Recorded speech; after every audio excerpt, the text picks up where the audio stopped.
Hello દોસ્તો, કેમ છો? મજામાં ને? શું તમારી ઉત્તરાયણની તૈયારી ચાલુ થઈ ગઈ? આપણે ગુજરાતીઓને તો ભાઈ ઉત્તરાયણ આવે ને ઊંધિયું ના હોય તો ચાલે. તો ઊંધિયા માટે સૌથી પહેલાં જોઈએ મૂઠિયા. તો આજે હું તમારી સાથે મૂઠિયાની રેસીપી શેર કરવા જઈ રહી છું. તો સૌથી પહેલાં એક વાસણમાં 200 ગ્રામ મેથીના પાન લેવાના છે અને 50 ગ્રામ કોથમીર લેવાની છે. અને એની સાથે સાથે તમારે તીખાશ માટે લેવાના છે વાટેલા લસણ અને મરચાં. જો તમે લસણ ના ખાતા હોય તો તમે આદુ મરચાં પણ લઈ શકો છો. એ તમારી પર છે કે તમે શું પસંદ કરો છો. અને એની સાથે હવે આપણે એમાં થોડા સૂકા મસાલા પણ નાખીશું. તો એમાં લગભગ 5 ચમચી જેટલી હળદર નાખીશું અને 1 ચમચી જેટલું લાલ મરચું પાવડર નાખીશું. લાલ મરચું પાવડર તમે વધઘટ કરી શકો છો તમારા સ્વાદ અનુસાર, તીખાશ જેટલી ગમતી હોય એ પ્રમાણે. એની સાથે આપણે નાખીશું 5 ચમચી જેટલી હિંગ અને 1 ચમચી જેટલું મીઠું. મીઠામાં પણ હું અત્યારે 1 થી 1.25 ચમચી નાખું છું. તમે તમારા સ્વાદ અનુસાર વધારે ઓછું કરી શકો. અને આપણે ગુજરાતીઓનું ખાવાનું હોય તો ખાંડ તો જોઈએ જ.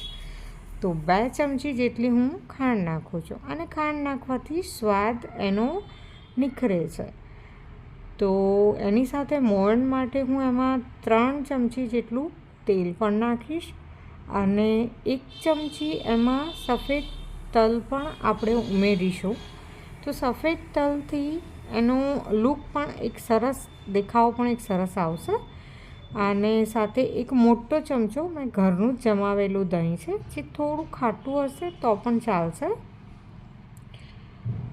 અને આ બધી વસ્તુને હવે આપણે સરસ રીતે મિક્સ કરી લઈશું, જ્યાં સુધી એટલું મસળવાનું કે મેથીના પાન એકદમ સોફ્ટ થઈ જાય. અને પછી એમાં આપણે ઉમેરીશું ઘઉંનો જાડો લોટ અથવા તો ઘઉંનો કરકરો લોટ. તો એ અહીંયા હું 2 કપ જેટલો ઘઉંનો જાડો લોટ લઈ રહી છું. અને એમાં આપણે 2 કપ છે તો એમાં 2 ચપટી જેટલો જ બેકિંગ સોડા યા તો ખાવાનો સોડા ઉમેરીશું. જેનાથી તમારા મૂઠિયા બહારથી ક્રિસ્પી હશે અને અંદરથી થોડા સોફ્ટ બી રહેશે, એકદમ ચવડ જેવા નહીં બની જાય. તો એ બધું જ વસ્તુ મિક્સ કરી લઈશું. આમાં આપણને પાણીની બિલકુલ જરૂર નહીં પડે. તો પાણી વગર જ લોટને મસળી અને સરસ રીતે બાંધી દઈશું. અને પછી 1 ચમચી તેલ લઈ અને એને બરાબર કેળવી લઈશું. તો તમને મારી રેસીપી કેવી લાગે છે મને કમેન્ટ કરીને કહેજો જરૂર. હવે આમાંથી આપણે નાના નાના મૂઠિયા વાળી લઈશું. મૂઠિયા આપણે મુઠ્ઠીના આકારના વાળીએ છીએ. ઘણા લોકો ગોળ પણ વાળતા હોય છે. તો તમને જે શેપ પસંદ આવે એ રીતે તમે વાળી શકો છો.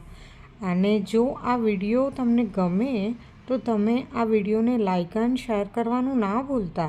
અને જો પહેલીવાર મારી ચેનલ પર આવ્યા હોય તો સબસ્ક્રાઈબ પણ કરી દેજો. જોઈ શકો છો તમે કે બધા મૂઠિયા મેં બનાવી દીધા. હવે એને ગરમ તેલમાં ધીમા તાપ ઉપર તળી લઈશું, જ્યાં સુધી ઉપરથી બ્રાઉન જેવા કલરના ના થઈ જાય. અને ધીમા તાપે જ તળવાના છે, એટલે અંદરથી બિલકુલ કચાશ ના રહી જાય. તો આપણા મૂઠિયા તૈયાર થઈ ગયા છે.